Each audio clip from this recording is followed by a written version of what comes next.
আগামী বছর প্রথমবারের মতো আয়োজন করা হবে ৪৮ দলের বিশ্বকাপ।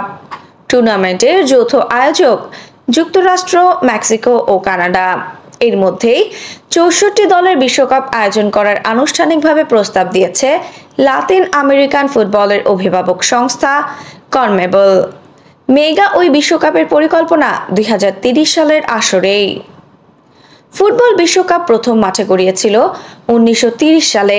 প্রতিযোগিতাটির শতবর্ষ উদযাপনে ২০৩০ আসরের প্রথম ৩টি ম্যাচ মাঠে গড়াবে আর্জেন্টিনা, প্যারাগুয়ে ও উরুগুয়েতে। এরপর টুর্নামেন্টের বাকি অংশ হবে মূল ৩ স্বাগতিক স্পেন, মরক্কো ও পর্তুগালে। ৬৪ দলের বিশ্বকাপ নিয়ে নানা রকম গুঞ্জন অনেক আগে থেকেই শোনা যাচ্ছিল। সেসবের কোনো ভিত্তি যদিও ছিল না, তবে গত ৬ মার্চ ফিফার এক অনলাইন সভায় ৬৪ দলের বিশ্বকাপ আয়োজনের প্রস্তাব দেন উরুগুয়ের প্রতিনিধি। সেই ধারাবাহিকতাকেই যেন বৃহস্পতিবার নিজেদের অবস্থান জানালেন কনমেবলের প্রেসিডেন্ট আলেহান্দ্রো দোমিনগেস।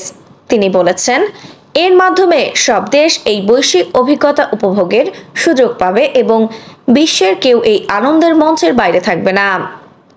আমাদের মতে শতবর্ষ উদযাপন অনন্য একটা ব্যাপার, কারণ ১০০ বছরের উপলক্ষ একবারই উদযাপন করা যায়। কনমেবলের এই সভায় উপস্থিত ছিলেন ফিফা সভাপতি জিয়ান্নি ইনফান্তিনো।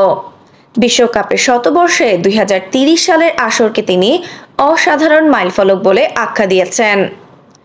কনমেবলের প্রস্তাবকে বাস্তবে রূপ দেওয়া হলে ৬৪ দলের ২০৩০ সালের বিশ্বকাপে মোট ম্যাচ সংখ্যা দাঁড়াবে ১২৮। ১৯৯৮ থেকে ২০২২ পর্যন্ত আসরগুলোয় যেখানে ম্যাচ হতো ৬৪টি। অবশ্য ৬৪ দলের বিশ্বকাপ ভাবনা শুরু থেকেই তীব্র প্রতিরোধের মুখে পড়েছে। সমালোচকদের মতে এক্ষেত্রে টুর্নামেন্টের বাছাই পর্বের মান অনেক পড়ে যেতে পারে। আফসানা নওরিন, বাংলা স্পোর্টস।